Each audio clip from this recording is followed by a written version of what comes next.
recall us talking to Coach Nagy about this a little bit, but what is the challenge for the players now to try to, stay as motivated, stay playing at that super, high level now that the playoffs have been eliminated as a possibility?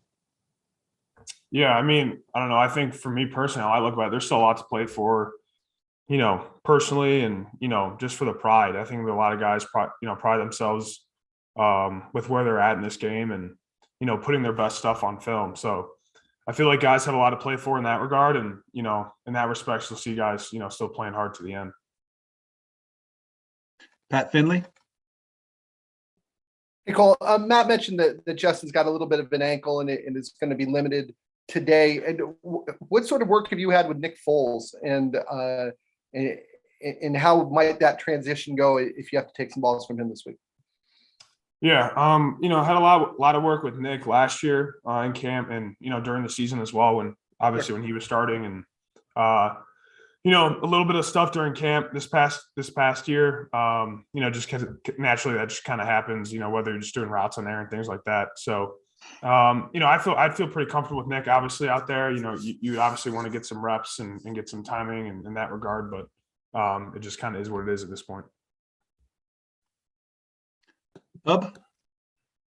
Oh, how you doing, buddy? I'm not asking you to comment on it, although I would love to hear it if you want to. The officiating Monday was about as bad as it can be. And then on top of that, you guys had some mental lapses as far as some silly penalties and got a little chippy out there at times with you guys and the Vikings.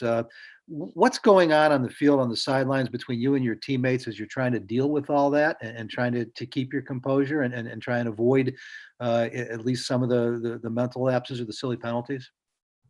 Yeah, I mean, I think at the end of the day, when we get to the sideline, we just got to look at us. We can't be worrying about things that we can't control. Things we can control are, pre-snap, post-snap, and then, during the play is just taking care of the football and, and things of that nature. So I think in that regard, we got to be a lot better, myself included in the pre-snap and then taking care of the ball, during the play and then post-snap. So, those are all things that we got to look at ourselves on and, just be better at and continue to improve on. I just think that thing it comes down to focus and just being detailed in every play.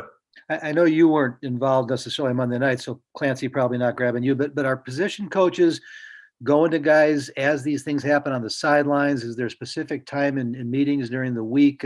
How does it all get approached as far as you can tell by the team? Yeah, well, I know I'll talk about how Clancy handles it with us, and I think he does a great job. And whenever things kind of get out of hand or something, Clancy's been around, he does a really good job at kind of settling our group in.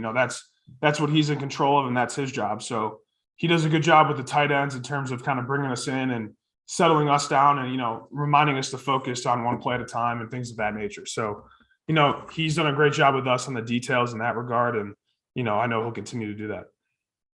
Thanks, Cole. Dion? Cole, how's general morale around the building? How are you guys handling this with 3 weeks to go, 4-10 right now? COVID has come back in. We're kind of like redoing what we thought we got through last year. Like what's the vibe like right now? Yeah, I mean, obviously, you never want to be in this position where, you're eliminated from the playoffs, with 3 weeks to go and, still football left to play. You always want to be in the hunt in that regard. But, at the end of the day with the COVID stuff, it's tough, man. You think it's gone and, you go to the OTAs, this past summer and you kind of think we're getting through it with the vaccine and, not really that big of a deal during camp and really the start of the season. But, you kind of see it take a life of its own. So, it is what it is. This is the world we're living in, and you just got to do your best to stay positive day in and day out. Dan? What are the indicators you look at with Justin to try to get a feel for how he deals with some of the offensive struggles and some of his own struggles throughout a long year? Yeah, I mean, Justin's been great. Every time, something bad happens or good happens, he kind of just stays right here, even keeled. And that's been pretty impressive and fun to play with, in the huddle. So, every play he just does a good job of kind of resetting everybody and making sure we're all on the same page in that regard and kind of just keeping everybody calm and doing all that type of stuff. So that's pretty impressive. And, I know guys are kind of following his lead in that regard. from late September until now, where do you sense he's made the most significant growth through your eyes? I think in the huddle, I think that was something, in the beginning, I'm sure coming from college, where now no one says there is no huddle in college. And, you go to the NFL, that was something that was different for me. And I didn't have to say a full length play like he does and get it out, in a timeable fashion. So, he's just been more confident in the huddle in that regard, in just terms of, saying the play and, executing that in that portion of it. So that's been pretty cool to see. Nick? Cole, you and Justin connected on a deep pass over the middle of the field in that Monday night loss to the Vikings. With 3 games left, is that something that you would like to see yourself more so do, have those deeper vertical routes in the middle of the field?